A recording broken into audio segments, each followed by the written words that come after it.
Hello everyone, welcome to ओकुल India के सबसे अफोर्डेबल लर्निंग प्लेटफॉर्म में आप सभी लोगों का एक बार फिर से बहुत बहुत स्वागत है। 23 नवंबर 2024 सैटरडे यानी शनिवार का दिन और इंडियन एक्सप्रेस न्यूज़ एनालिसिस की आईना सीरीज लेकर मैं शांतनु सनवाल एक बार फिर से आपके सामने हाजिर हूँ। तो चलिए शुरू करते हैं। तो आज के न्यूज़पेपर पर चलें उससे पहले मैं आप लोगों को एक बार फिर से ये बताना चाहूँगा कि हमारा जो सी सेट लाइव क्लासेस का जो बैच है, अगर आप इसमें अभी भी एनरोल करना चाहते हैं तो कुछ सीट्स जो है वो बाकी हैं। आप इसमें एनरोल कर सकते हैं।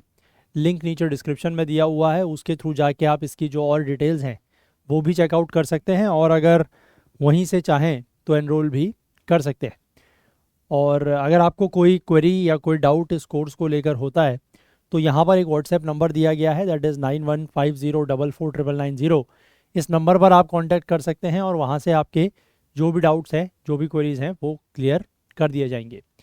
इसके बाद आगे बढ़ने से पहले मैं आप लोगों से एक बार फिर से ये रिक्वेस्ट करना चाहता हूँ कि आप में से जो भी लोग इन सेशंस को देखते हैं और आपको अगर किसी भी तरीके की सॉरी कोई हेल्प या मदद अगर मिलती है या कुछ नया आप लोग सीखते हैं तो प्लीज़ कुछ ना कुछ कंट्रीब्यूट करने की कोशिश आप लोग ज़रूर करें, सो दैट कि थोड़ा सा फाइनेंशियली हेल्प हमारी भी होगी और डेफिनेटली इसका जो लॉन्ग टर्म बेनिफिट है वो आप लोगों को ही मिलेगा, है ना। इस सेंस में कि ये जो सेशंस हैं वो यूट्यूब पर लंबे समय तक चल पाएंगे।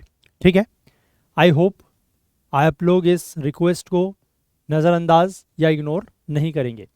चलिए अब हम लोग आज के न्यूज़पेपर पर चलते हैं और आज के जो इम्पोर्टेंट आर्टिकल्स हैं वो देखते हैं क्या क्या है। तो ये हमारा आज का न्यूज़पेपर है। सबसे पहले यहाँ पर लिखा हुआ है कि after MEA rebuff Canada rejects report, no evidence linking PM Jaishankar and NSA।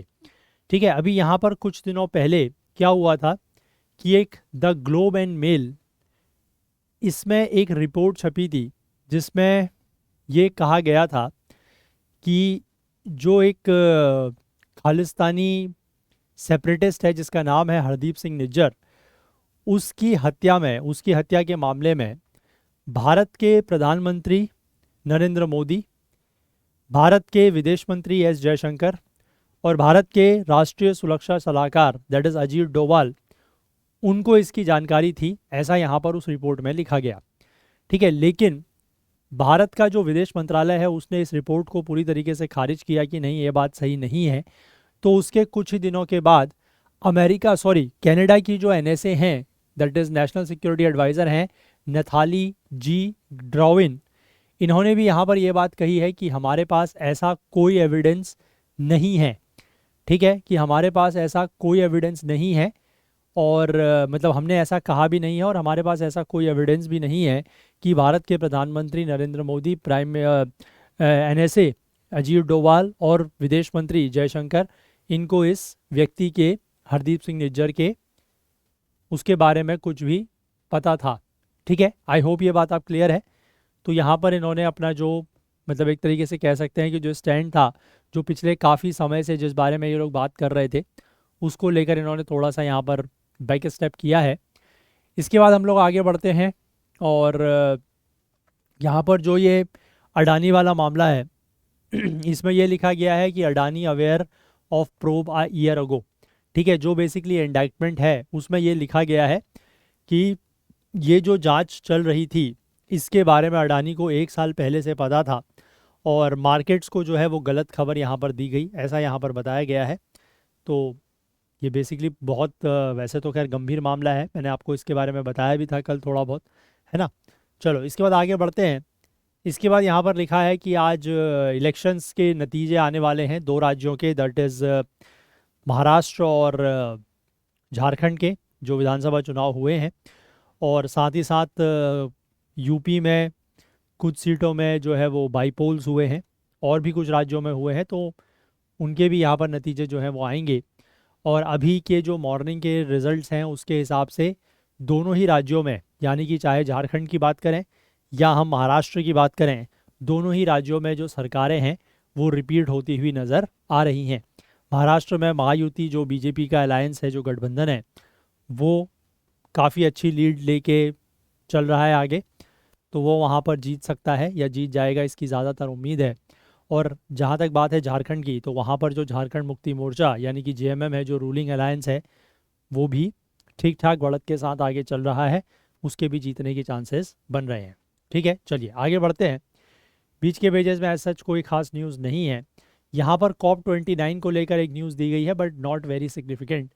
यहाँ पर लिखा हुआ है, वैसे तो मैंने आपको बताया था कि COP29 जो है वो 22 तारीख तक चलने वाली है। ठीक है, लेकिन अब यहाँ पर लिखा गया है कि COP29 in overtime as countries reject $250 billion offer. यहाँ पर जो डेवलप्ड कंट्रीज़ ने क्लाइमेट फाइनेंस को लेकर जो ऑफ़र दिया है वो सिर्फ $250 बिलियन का दिया है, जबकि बात हो रही थी अराउंड 1 या 1.3 ट्रिलियन डॉलर पर ईयर की। ठीक है, तो यहाँ पर सिर्फ $250 बिलियन का ऑफर दिया गया है डेवलप्ड कंट्रीज़ की तरफ से, और इसको देशों ने जो है, खासकर जो डेवलपिंग कंट्रीज़ हैं उन्होंने, और जो स्मॉल आइलैंड कंट्रीज़ हैं उन्होंने इसको रिजेक्ट कर दिया है। तो इसके ऊपर अभी भी नेगोशिएशंस जो है वो चल रहे हैं, पर ये अमाउंट बहुत ज़्यादा बड़ी होगी इससे, ऐसा उम्मीद नहीं लगती है। ठीक है, चलिए आगे बढ़ते हैं। Let's move ahead. बीच के पेजेस में और कोई न्यूज़ नहीं है, not even in these pages.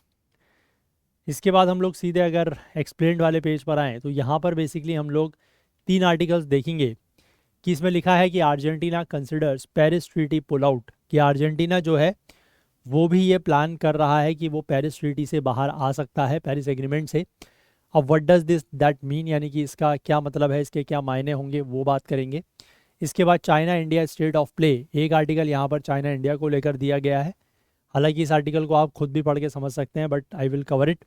और इसके बाद एक आर्टिकल ये है छत्तीसगढ़ का जो नया टाइगर रिजर्व अभी कुछ समय पहले अनाउंस किया गया है, उसकी हम लोग बात यहाँ पर करेंगे। ठीक है, तो ये बेसिकली हमारे आज के 3 आर्टिकल्स रहेंगे जिनके ऊपर हमें फोकस करना है। तो let's start discussing them one by one. लेकिन वहाँ जाने से पहले मैं आप लोगों को एक चीज़ और इन्फॉर्म करना चाहता हूँ कि अगर आप यूपीएससी सिविल सर्विसेज की तैयारी कर रहे हैं 2025 की, तो अपनी तैयारी को जांचने का, अपनी तैयारी को एसेस करने का जो एक अच्छा तरीका होता है वो है टेस्ट सीरीज़ के थ्रू। तो आप लोगों के पास इस तरीके की एक टेस्ट सीरीज़ जो है वो होनी चाहिए, जिसमें जनरल स्टडीज़, करंट अफेयर्स और CSET तीनों ही चीज़ें कवर की जा रही हैं। ओनली एट 849 रुपीज़ में आपको टोटल 91 टेस्ट दिए जा रहे हैं। This is one of the, या मैं ये कह सकता हूँ कि the most affordable test series जो कि मार्केट में अवेलेबल है इस चीज़ को लेकर। ठीक है, सिमिलरली अगर आप लोग सिर्फ जनरल स्टडीज़ और करंट अफेयर्स की टेस्ट सीरीज़ चाहते हैं तो ये आपको 699 में मिल जाएगी, जिसमें आपको 81 टेस्ट मिलेंगे।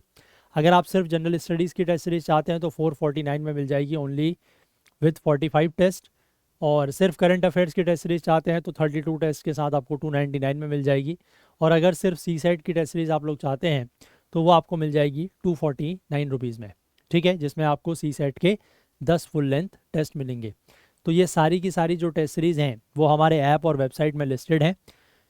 आप चाहें तो वहाँ से एनरोल इनको कर सकते हैं। और किसी को भी लेकर अगर आपके मन में कोई डाउट या कोई सवाल है तो यहाँ पर एक नंबर दिया गया है 9150449990, इस पर आप कांटेक्ट कर लीजिएगा। आपके जो भी डाउट्स हैं, जो भी क्वेरीज हैं, वो रिजॉल्व कर दिए जाएंगे। तो now let's move on to the articles. तो देखिए, ये हमारे आज के आर्टिकल्स हैं। पहला आर्टिकल कह रहा है Argentina considers Paris treaty pull out, what does that mean. देखो, अर्जेंटीना के जो फार राइट प्रेसिडेंट है दैट इज़ जेवियर मिलेई, इन्होंने, मतलब ये रिपोर्ट सामने आई है कि ही इज़ कंसिडरिंग, यानी कि वो इस बात पर विचार कर रहे हैं कि उनके देश को पेरिस एग्रीमेंट से विड्रॉ करना चाहिए। इस बारे में वहाँ पर विचार चल रहा है। और पेरिस एग्रीमेंट का जो एम है वो क्या है, global green house gases emissions को कर्ब करना, यानी कि इसको रोकना। अब मिलेई की जो सरकार है उन्होंने अर्जेंटीनियन नेगोशिएटर्स को ये बोला था कि जो COP29 की क्लाइमेट समिट हो रही है बाकू में, अजरबैजान में, उससे वो क्या करें, उसको छोड़ दें, है ना। मतलब पिछले हफ्ते जब ये समिट शुरू हुई तो उन्होंने ये बोला कि वहाँ के जो नेगोशिएटर्स, मतलब जो अर्जेंटीना की तरफ से बातचीत करने वहाँ पर गए थे, उनको बोला कि आप इस समिट को छोड़ दें, यू जस्ट लीव इट। ठीक है, अब यहाँ पर the reported review by Argentina of its participation in the landmark climate treaty comes as Donald Trump prepares to take office as president of the United States in January। ठीक है, मतलब ये Argentina का जो ये पुल आउट करने वाली बात है वो ऐसे समय पर सामने आ रही है जब अभी लगभग 2 महीने के से भी कम समय में डोनाल्ड ट्रंप जो है वो अपना पद संभाल लेंगे अमेरिका में। और ट्रंप की यहाँ पर जिक्र इसलिए किया गया है क्योंकि जब ट्रंप 2017 में पहली बार जनवरी के महीने में राष्ट्रपति बने थे, तो उस समय अमेरिका भी जो है उसने भी इस ट्रीटी से विड्रॉ कर लिया था। हालांकि उसके बाद जब 2021 में वापस जो बाइडेन जो है वो राष्ट्रपति बने अमेरिका के, तो उसके बाद ही फिर अमेरिका वापस इस ट्रीटी से जुड़ा है। अब पेरिस एग्रीमेंट क्या है और वाई डज इट मैटर, क्यों ये मायने रखता है? तो पेरिस एग्रीमेंट एक इंटरनेशनल अकॉर्ड है ना, जो कि नियरली हर देश के द्वारा अडॉप्ट किया गया था 2015 में। क्लाइमेट चेंज और इसके जो दुष्प्रभाव हैं, जो इसके एडवर्स इफेक्ट्स हैं, उनको एड्रेस करने के लिए इसका प्राइमरी या जो मुख्य गोल है वो क्या है कि ग्रीन हाउस गैसेस के एमिशंस को सब्सटेंशियली रिड्यूस करना, ताकि ग्लोबल वार्मिंग को हम लोग इस सेंचुरी में क्या कर सकें, लिमिट कर सकें। ठीक है, well below 2 degree Celsius above the pre industrial levels and while pursuing the means to keep warming to 1.5 degree. ठीक है, ये तो हमें पता है, ये तो हम लोग लगभग रोज ही देखते हैं ये चीज़। अब ये जो ट्रीटी है ये रिक्वायर करती है कि हर पार्टीज़, यानी कि ऐसे देश जिन्होंने इस एग्रीमेंट को ज्वाइन किया है, कि वो हर साल में, मतलब हर 5 साल में ये बताएं, ये स्टेट करें कि what they are doing to tackle climate change. कि हर देश को जो है वो ये बताना होगा हर 5 साल में कि वो क्लाइमेट चेंज से लड़ने के लिए, क्लाइमेट चेंज को टैकल करने के लिए क्या कर रहे हैं। ठीक है, इसी चीज़ को बेसिकली एनडीसी कहा जाता है, that is nationally determined contributions. और हर एनडीसी जो है उसमें हायर एम्बिशन होने चाहिए as compared to the previous version. ठीक है, कि पिछली बार जो देशों ने कहा था कि हम ये चीज़ करेंगे, तो अगले 5 साल के बाद जो देश कहेंगे वो चीज़ थोड़ा सा प्रीवियस कंपैरिजन में उसमें एम्बिशंस ज़्यादा होने चाहिए। ठीक है, ऐसा UNFCCC में कहा गया है। अब कोई भी देश अगर इस एग्रीमेंट से विड्रॉ करना चाहता है तो उसका क्या प्रोविज़न है? तो पेरिस एग्रीमेंट का जो आर्टिकल 28 है वो प्रोसीजर ले डाउन करता है, प्रोसीजर और टाइमलाइन, कि कोई भी देश अगर इस ट्रीटी से विड्रॉ करना चाहता है तो उसके लिए उसमें ये लिखा गया है कि at any time after 3 years from the date on which this agreement has entered into the force for a party, that party may withdraw from this agreement by giving written notification to the depositary. यानी कि जब से ये treaty लागू हुई है, ठीक है, इन इफेक्ट आई है, कब से? 2016 से, है ना। उसके 3 साल के बाद अगर कोई भी पार्टी चाहे तो वो इस एग्रीमेंट से बाहर हो सकती है, विड्रॉ कर सकती है, लेकिन उसको एक रिटर्न नोटिफिकेशन जो है वो देना पड़ेगा। ठीक, अब इसी आर्टिकल में ये भी लिखा गया है कि any such withdrawal shall take effect upon expiry of 1 year from the date of received by the depositary of the notification of withdrawal. ठीक है, यानी कि ये जो विड्रॉवल है वो कब से लागू होगा? जब से आपने इस तरीके का एक रिटर्न नोटिफिकेशन दिया है उसके 1 साल बाद से ये विड्रॉवल लागू होगा। और या फिर any such on such later date as may be specified in the notification of withdrawal. और या फिर अगर उस नोटिफिकेशन में नोटिफिकेशन ऑफ विड्रॉवल में कोई और आगे की डेट दी गई है ना, तो उस डेट से लागू होगा। अदरवाइज अगर कोई डेट नहीं लिखी है तो जो नोटिफिकेशन, रिटर्न नोटिफिकेशन जब रिसीव्ड होगी, है ना, उसके 1 साल बाद से ये विड्रॉवल लागू होगा। और साथ ही साथ इसमें यह भी लिखा है कि if a member state wants to withdraw from the treaty it has to submit the notification of withdrawal. Notification of withdrawal जो है वो किसको सबमिट करना होगा? To the office of legal affairs of the UN based at the UN headquarters in New York.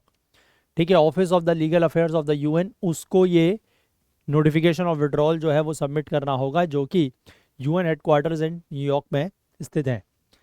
और एक बार withdrawal notification जो है वो रिसीव हो जाता है, it becomes effective after 1 year और later if the member states so से इन द नोटिफिकेशन। वही मैंने आपको बताया कि एक बार ये विड्रॉल नोटिफिकेशन रिसीव हो जाता है ना, इसके द्वारा इसको एक बार ये नोटिफिकेशन मिल गया तो फिर ये लागू कब से होगा?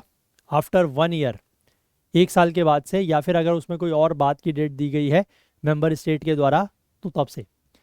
Until the withdrawal comes into force, the member states remains in the Paris Agreement। लेकिन जब तक ये विड्रॉवल लागू नहीं होता, मतलब ड्यूरिंग दैट 1 ईयर पीरियड, तो तब तक कोई भी जो मेंबर कंट्री है वो भी इस एग्रीमेंट का हिस्सा रहेगा and has to fully participate in all activities under it, और उसके अंतर्गत जो भी एक्टिविटीज़ हैं उन एक्टिविटीज़ में उसको पूरी तरीके से पार्टिसिपेट करना होगा।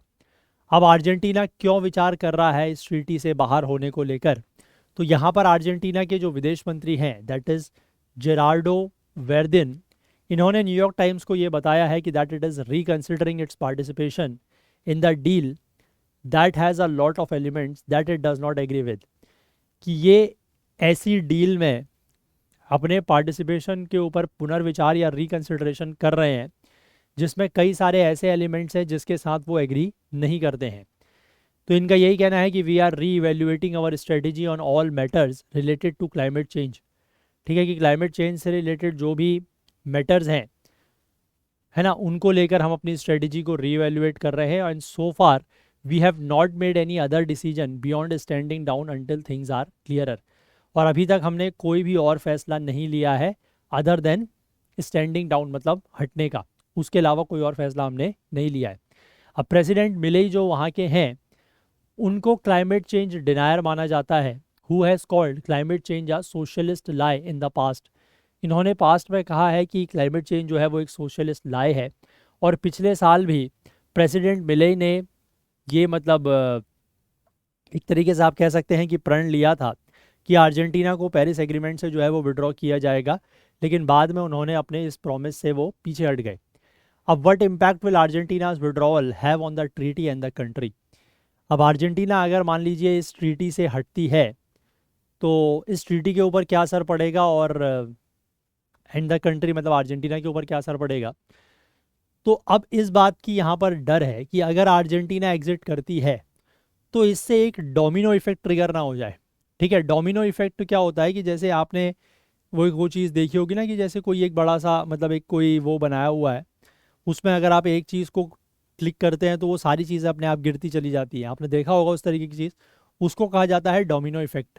ठीक है, तो इसमें यही कहा गया है कि अर्जेंटीना का जो विड्रॉवल है कहीं वो एक डोमिनो इफेक्ट ट्रिगर ना कर दे, और इससे कहीं ऐसा भी ना हो कि जो और देश हैं वो भी अपने पार्टिसिपेशन को रिकन्सिडर करने लगें।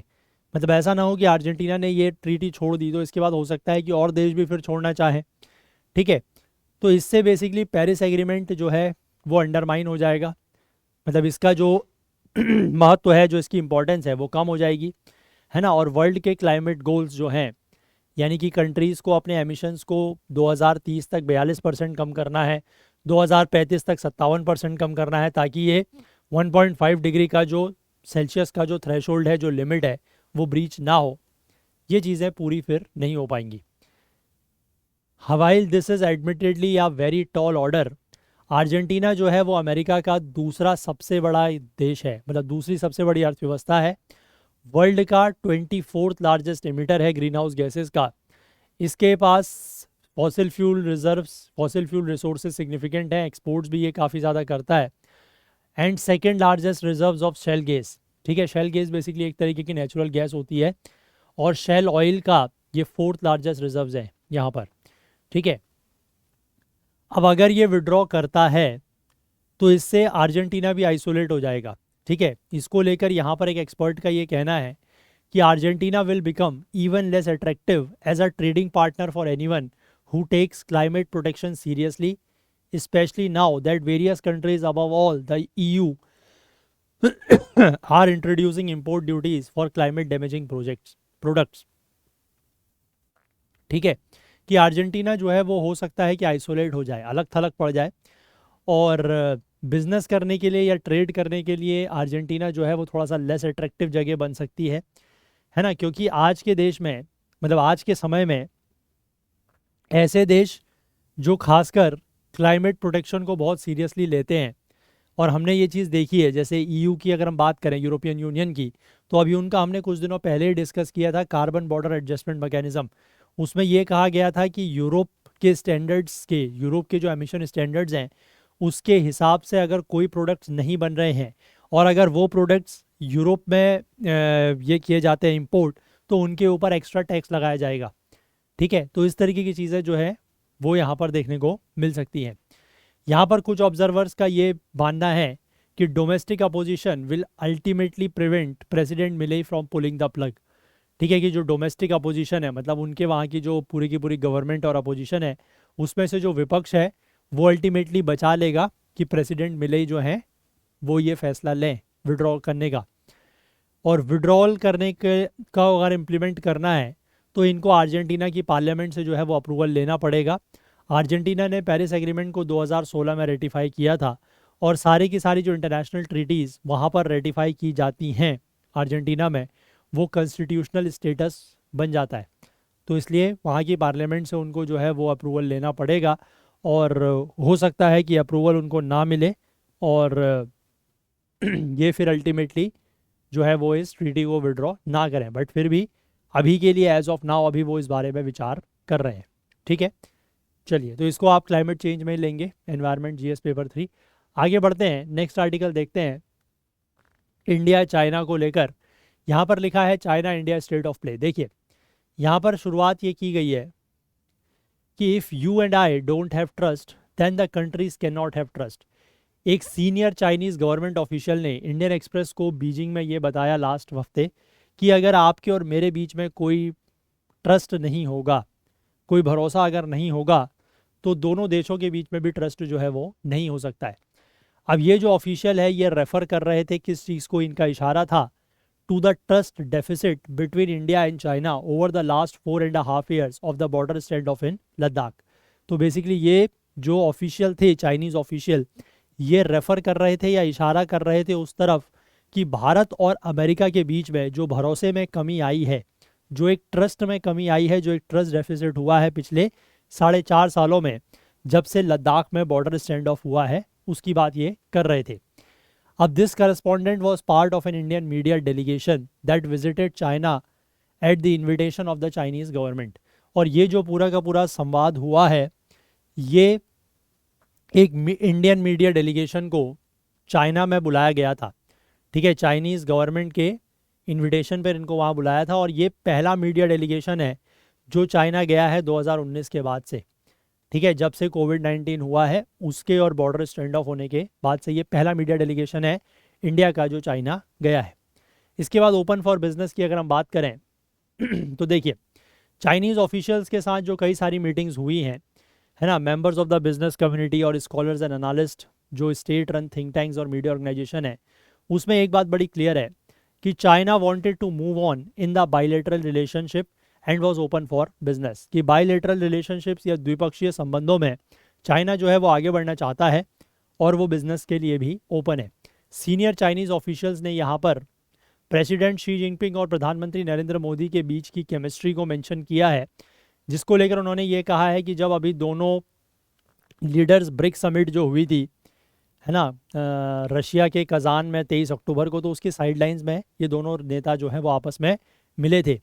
ऑफिशियल्स ने यहाँ पर यह भी कहा है कि the two sides were discussing ways to bring back to normal to bring back ties to normal as it was before the face off that has started in April and May 2020 along the line of actual control। Officials ने यह भी कहा है कि दोनों side इस बारे में भी डिस्कस कर रहे हैं कि जो दोनों देशों के बीच के संबंध हैं उसको वापस कैसे नॉर्मल बनाया जाए, सामान्य बनाया जाए, जैसा कि जो ये बॉर्डर स्टैंड ऑफ हुआ अप्रैल मई 2020 में उससे पहले जैसा था वैसा। ऑफिशियल्स ने यहाँ पर विश लिस्ट भी अपनी आउटलाइन की है, अपनी विश लिस्ट भी बताई है कि दोनों देशों के बीच में जो डायरेक्ट फ्लाइट्स हैं वो रिज्यूम होनी चाहिए। इसके बाद जो चाइनीज़ नेशनल्स हैं उनको लेकर जो वीज़ा कर्व्स लगाए गए हैं, चाहे वो डिप्लोमेट्स हो या स्कॉलर्स हो, उनमें थोड़ा सा उनको ईज़ ऑफ किया जाए, थोड़ा सा आसान बनाया जाए। इसके बाद चाइनीज़ मोबाइल ऐप्स के ऊपर जो बैन लगाया गया है उस बैन को ख़त्म किया जाए, है ना। चाइनीज़ जर्नलिस्ट को जो है वो इंडिया से रिपोर्ट करने दिया जाए और ज़्यादा इंडियन मूवीज़ को चाइनीज़ थिएटर्स में अलाउ किया जाए। तो ये बेसिकली उनकी विश लिस्ट है कि ऐसा ऐसा होना चाहिए। अब इसके बाद आगे अगर हम बात करें तो थॉ आफ्टर गलवान, अब ये सारे के सारे जो रेस्ट्रिक्शंस हैं और कर्ब्स हैं वो बेसिकली कब लगाए गए, जब जून 2020 में गलवान में क्लैशेस हुई, है ना, जिसमें लगभग 20 भारतीय सैनिक और एक कर्नल रैंक का ऑफिसर जो है वो मारा गया और कम से कम 4 चाइना के सोल्जर्स भी मारे गए। गलवान क्लैश जो है वो अब तक का सबसे डेडलीस्ट क्लैश था बॉर्डर के अलोंग 1967 के बाद से। और ये बेसिकली हम दोनों देशों के बीच के जो पॉलिटिकल टाइज हैं, जो राजनीतिक संबंध हैं, उनमें एक डार्क शेडो कास्ट करता है। इसके बाद कई सारे राउंड्स की यहाँ पर डिस्कशंस हुए हैं दोनों देशों के बीच में।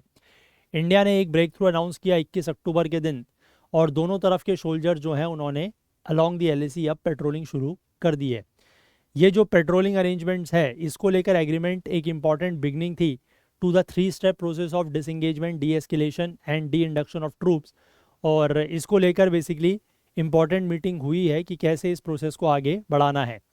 इसके बाद यहाँ पर जो डेट लिखी गई है ये डेट गलत है, बट बाकी चीज़ें इसमें ठीक हैं।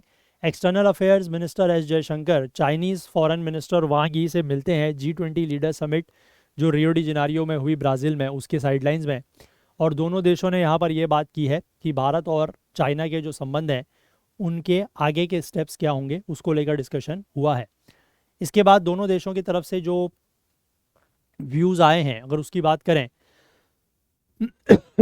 तो इसमें इंडियन और चाइनीज़ स्टेटमेंट जो है after the Jaishankar and Wang meeting, वो एक विंडो ओपन करते हैं कि how New Delhi and Beijing are viewing the situation and the way forward. ठीक है, ये इसके बाद जो भी स्टेटमेंट इन दोनों देशों की तरफ से दिए गए हैं वो बेसिकली ये बताते हैं कि जो जयशंकर और वांग की मीटिंग हुई है, ठीक है, वो कैसे उसको लेकर भारत और दिल्ली जो है, मतलब सॉरी, भारत और चाइना जो है वो कैसे इस सिचुएशन को देखते हैं और आगे का रास्ता क्या होगा। तो इंडियन स्टेटमेंट में ये कहा गया है कि ministers recognised that the disengagement in our border areas had contributed to the maintenance of peace and tranquillity. तो भारत की तरफ से जो स्टेटमेंट जारी किया गया, जो बयान जारी किया गया, उसमें ये कहा कि दोनों देशों के जो मंत्री हैं उन्होंने ये रिकॉग्नाइज़ किया कि जो डिसएंगेजमेंट हो रहा है हमारे बॉर्डर एरियाज़ में, इससे वहाँ पर पीस और ट्रैंक्विलिटी मतलब शांति वगैरह जो है वो मेंटेन हो रही है। और डिस्कशन जो है वो इस बात पर फोकस करता है कि भारत और चाइना के बीच के जो रिश्ते हैं उनके आगे के कदम क्या होंगे उनमें। और इसमें यह भी कहा गया कि special representative end of foreign secretary vice minister mechanisms, इनकी मीटिंग जो है वो भी बहुत जल्द होगी, इस बात को लेकर भी एग्री किया गया। इसके बाद चाइना की तरफ से जो स्टेटमेंट आया वो थोड़ा सा ज़्यादा एंथुजियास्टिक दिखाई देता है। उसमें ये कहा गया वांग यी की तरफ से कि प्रेसिडेंट शी जिनपिंग और प्रधानमंत्री नरेंद्र मोदी के बीच में कजान में एक सक्सेसफुल मीटिंग हुई है ना, और चाइना इंडिया के जो रिलेशंस हैं वो रीस्टार्ट हो गए हैं और रीलॉन्च हो गए हैं, which is in line with the fundamental interest of the two peoples and expectation of the countries in the global south and right directions of history. ठीक है, तो इस तरीके की बातें इन्होंने कही है। अब इंडियन स्टेटमेंट जो है was in sync with the way New Delhi has framed the state of bilateral ties and the situation in the border is a precondition to the next step. तो भारत की तरफ से जो बयान आया है वो मतलब उसके साथ वो सिंक करता है कि कैसे न्यू दिल्ली ने जो स्टेट ऑफ बायलैटरल टाइज है उसको फ्रेम किया है। और उसमें ये कहा गया है कि बॉर्डर की जो स्थिति है, जो बॉर्डर की सिचुएशन है, वो आगे बढ़ने के लिए अगले स्टेप्स के लिए प्री कंडीशन है कि पहले बॉर्डर्स में जो स्थिति है उसको बेहतर करना होगा। चाइना ने हालांकि ये कहा है कि describing Modi and Xi meeting as a restart and relaunch in step and not, इसमें यह लिखा गया है कि on the next steps forward there are both convergences and divergences. मतलब कुछ चीज़ों में समानताएं दिखाई देती हैं लेकिन कुछ चीज़ों में थोड़ा सा असमानताएं भी दिखाई दे रही हैं। जैसे इंडियन स्टेटमेंट में ये कहा गया है कि among steps discussed were the resumption of the Kailash Mansarovar यात्रा पिलग्रिमेज। ठीक है, कैलाश मानसरोवर यात्रा को शुरू करने की बात यहाँ पर की गई है। ट्रांस बॉर्डर रिवर जो है उसको लेकर डेटा शेयरिंग की बात की गई है। चाइना और इंडिया के बीच में डायरेक्ट फ्लाइट्स की बात की गई है और मीडिया एक्सचेंजेस की बात की गई है। ये इंडियन स्टेटमेंट में कहा गया है। चाइनीज़ स्टेटमेंट में ये कहा गया है कि we should strive to make practical progress as soon as possible in the resumption of direct flights. ठीक है, डायरेक्ट फ्लाइट्स को रिज्यूम करने को लेकर जो भी प्रोग्रेस है, प्रैक्टिकल प्रोग्रेस है, वो जितना जल्द से जल्द हो सके पॉसिबल वो करना है। इसके बाद mutual assignment of journalist and visa facilitation, और अगले साल जो है वो भारत और चाइना के बीच के रिश्तों के जो डिप्लोमेटिक रिलेशंस हैं उनके 75 वर्ष पूरे हो रहे हैं। और and the two sides should plan commemorative activities and encourage exchanges and visits in all fields and at all levels to enhance understanding and mutual trust. और यहाँ पर यह कहा गया है कि दोनों देशों को कुछ कमोमोरेटिव एक्टिविटीज़, मतलब कुछ ऐसी एक्टिविटीज़ प्लान करनी चाहिए जो यादगार बने। और ये कहा गया है कि एक्सचेंज और विजिट्स होने चाहिए सभी फील्ड्स में और सभी लेवल्स में, ताकि अंडरस्टैंडिंग और जो आपसी भरोसा है, जो म्यूचुअल ट्रस्ट है, वो थोड़ा सा बढ़ सके। दोनों देशों ने यहाँ पर फ्लाइट्स के रिजम्पशन की बात की है, मीडिया एक्सचेंजेस की बात की है। इंडियन एक्सप्रेस जो है वो बीजिंग गया basically via Hong Kong. Pre pandemic जो चाइनीज़ एयरलाइंस है जैसे कि एयर चाइना या चाइना सदर्न, ये डायरेक्टली बेसिकली इंडिया से ऑपरेट किया करती थी। लेकिन अभी बेसिकली चाइना में बीजिंग में सिर्फ एक ही इंडियन जर्नलिस्ट है और कोई भी चाइनीज़ रिपोर्टर जो है वो इंडिया में नहीं है। दोनों देशों के जो जर्नलिस्ट हैं उनको रिसेंट ईयर्स में देश छोड़ने पड़े क्योंकि उनके वीज़ा रिन्यू नहीं किए गए। और इस बात को लेकर स्ट्रॉन्ग फीलिंग है कि journalist from each country must be allowed to report freely from the other. कि दोनों देशों के जो जर्नलिस्ट या संवाददाता हैं उनको एक दूसरे देश से रिपोर्ट करने दिया जाए फ्रीली, ऐसा यहाँ पर स्ट्रॉन्ग फीलिंग है। हालांकि यहाँ पर इंडिया ने जो 75th एनिवर्सरी इवेंट्स हैं उसके बारे में कुछ मेंशन नहीं किया। चाइना ने कैलाश मानसरोवर यात्रा और जो trans border river data sharing है उसकी बात नहीं की। ठीक है, अब कुछ डाइवर्जेंस के बावजूद यहाँ पर यह लिखा है कि it is important that India which had taken a very strong line about not normalizing ties until the border situation improve has agreed to talk about the next steps। ठीक है, डाइवर्जेंस होने के बावजूद, यानी कि कुछ मतभेद होने के बावजूद, ये महत्वपूर्ण बात है कि जिसमें इंडिया ने पहले ये हमेशा कहा है कि जब तक बॉर्डर सिचुएशन इम्प्रूव नहीं होगी, यानी कि जो सीमा में जो स्थिति है वो सुधरेगी नहीं, तब तक भारत और चाइना के बीच के जो रिश्ते हैं वो नॉर्मल नहीं हो सकते। लेकिन भारत ने भी अब एग्री किया है कि वो आगे के स्टेप्स को लेकर बात कर रहा है। जो ऑफिशियल्स और एनालिस्ट हैं बीजिंग में, वो रिजम्पशन ऑफ टाइज की वकालत करते हैं, मतलब वो भी इस पक्ष में है कि जो दोनों देशों के बीच के संबंध हैं वो रिज्यूम होने चाहिए।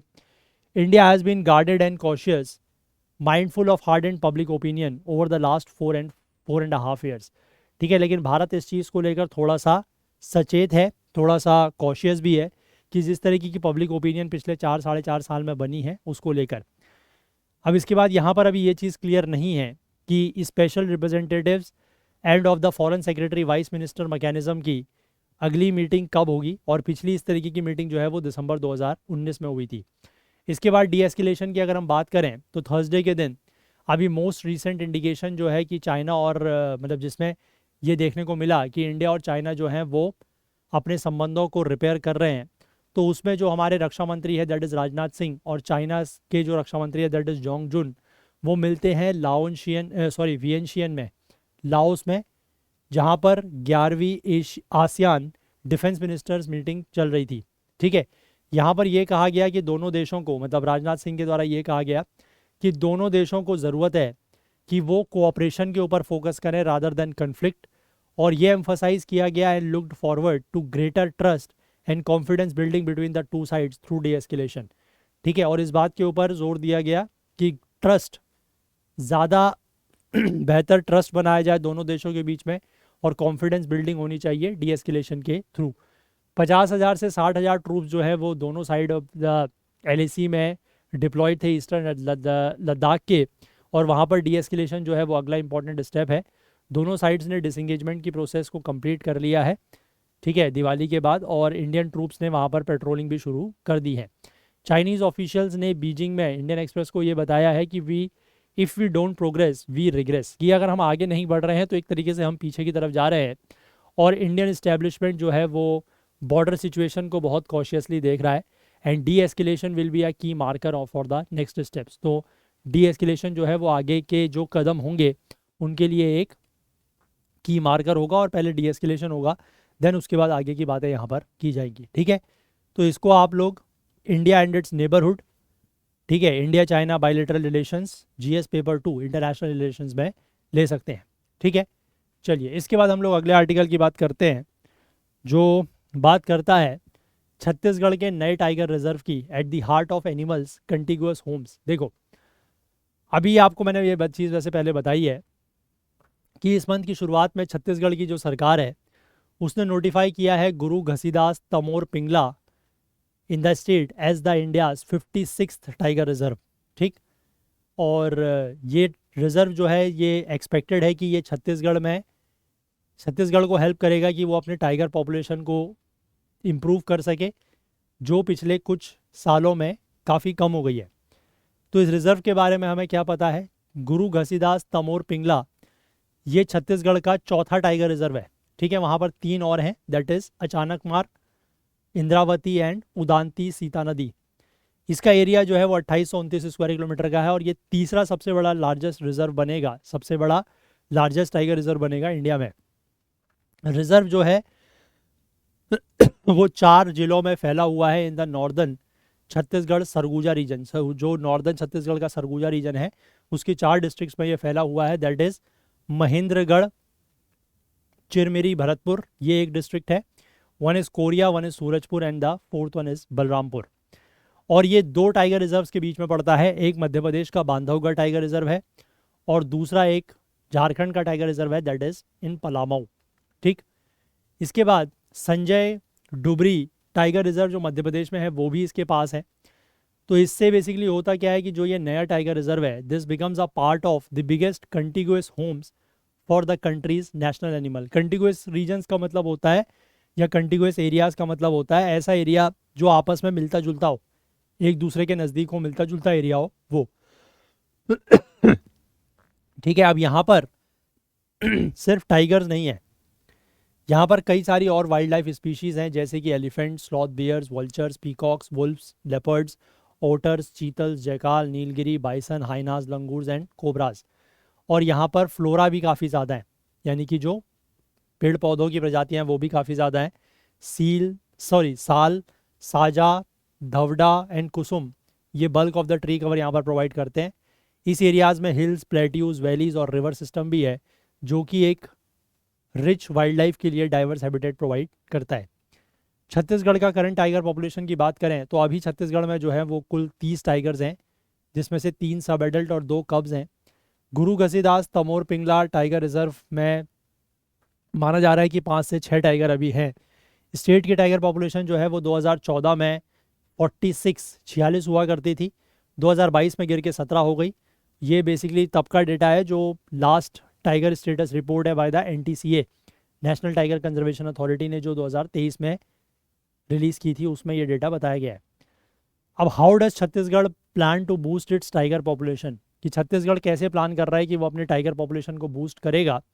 तो इसको लेकर यहाँ पर यह बताया गया है कि to increase the tiger population, यहाँ पर यह प्रपोज किया जा रहा है कि कुछ जो टेग्रेसेस हैं, यानी कि जो मादा टाइगर है, उनको यहाँ पर लाया जाएगा मध्य प्रदेश के बांधवगढ़ और संजय डुबरी से, ताकि वो जो मेल टाइगर्स हैं उनके प्रपोर्शन को मीट कर सकें, ताकि, है ना, क्योंकि जो ऑब्वियस सी बात है कि जब फीमेल टाइगर्स और मेल टाइगर्स की संख्या लगभग बराबर होगी तभी उनके बीच में मेटिंग होगी और तभी पॉपुलेशन जो है वो आगे बढ़ेगी।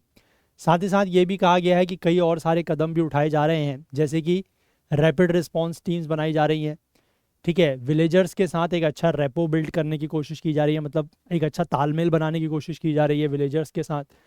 इसके बाद informer based wild life protection और प्रिवेंशन डेवलप किया जा रहा है और फुल टाइम गार्ड्स डिप्लॉय यहाँ पर किए जा रहे हैं। अब how are authorities preparing for tiger conservation, तो टाइगर कंजर्वेशन को लेकर कैसे अथॉरिटीज़ प्रिपेयर कर रहे हैं। तो अथॉरिटीज़ यहाँ पर एक कॉम्प्रिहेंसिव टाइगर कंजर्वेशन प्लान बना रहे हैं, जो कि मतलब टाइगर कंजर्वेशन के लिए जो भी चैलेंजेस हो सकते हैं उससे टैकल करने के लिए। इसमें जैसे क्या लिखा गया है कि एक रोबस्ट रोड और वायरलेस कनेक्टिविटी बनाई जा रही है, ताकि जो हिली टेरेन है जो इस रिज़र्व का 50% के आसपास है, वहाँ पर अच्छे से पेट्रोलिंग की जा सके। टाइगर के लिए प्रे बेस बढ़ाने की बात हो रही है। ऐसा करने के लिए पिछले कुछ समय में यहाँ पर ग्रासलैंड्स और वाटर बॉडीज़ डेवलप की गई हैं और कई सारे चीतल्स और वाइल्ड बोर जो हैं उनको भी यहाँ पर लाया गया है। इसके बाद वाइल्ड लाइफ कॉरिडोर्स को स्ट्रेंथन करने की बात की जा रही है। ठीक है, मध्य प्रदेश के साथ, जहाँ पर यह देखा गया है कि जो टाइगर की पॉपुलेशन है वो हाल फिलहाल के समय में बढ़ी है। अब जैसे ही मध्य प्रदेश में टाइगर की पॉपुलेशन बढ़ती है तो जो यंग और सब एडल्ट टाइगर्स हैं वो नई टेरिटरी की खोज में रहेंगे और ऑलरेडी ये देखा जा रहा है कि मध्य प्रदेश से जो टाइगर हैं वो माइग्रेट कर रहे हैं। तो इसलिए जो फॉरेस्ट डिपार्टमेंट का इनिशिएटिव है वो इस चीज़ पर फोकस रहेगा कि ग्रासलैंड का डेवलपमेंट किया जाए, है ना, वाटर रिसोर्सेज की अवेलेबिलिटी ठीक रखी जाए, और जो प्रे बेस मैनेजमेंट है ठीक है, मतलब प्रे बेस को भी ठीक ठाक रखा जाए, और ह्यूमन वाइल्ड लाइफ कन्फ्लिक्ट जो है उसको भी मिटिगेट किया जाए। जो 2 कॉरिडोर्स बेसिकली संजय और बांधवगढ़ टाइगर रिजर्व के बीच में रहेंगे, ताकि इन एरियाज़ के बीच में नेचुरल ट्रांजिशन जो है वो टाइगर्स का हो सके। इसके बाद यहाँ पर यह कहा गया है कि विलेजर्स के बीच में अवेयरनेस जागरूकता क्रिएट की जाएगी, ताकि पॉसिबल ह्यूमन एनिमल कन्फ्लिक्ट जो है वो ना हो। इस रिजर्व में लगभग 42 स्पार्सली पॉपुलेटेड विलेजेस है, ठीक है, मतलब ऐसी आबादी वाले विलेजेस हैं जहाँ पर जनसंख्या बहुत ज़्यादा नहीं है, और रेसिडेंट्स को, मतलब वहाँ के जो लोग रह रहे हैं उन गाँवों में, उन विलेजेस में, उनको एक ऑप्शन दिया जाएगा कि वो अपनी इच्छा से अगर चाहें तो कहीं और जा सकते हैं, रिलोकेट कर सकते हैं। साथ ही साथ जो रिजर्व से रिलेटेड जॉब्स होंगी उसमें भी इन लोगों को प्रायोरिटी दी जाएगी, प्राथमिकता दी जाएगी।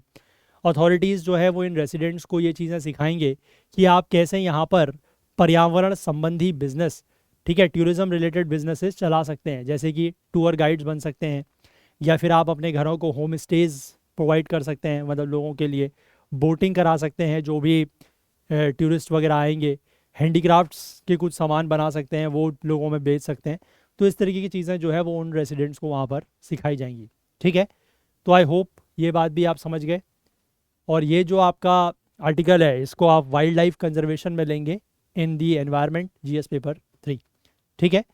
तो these were all the articles which we had to discuss today, so we will keep the session this much only.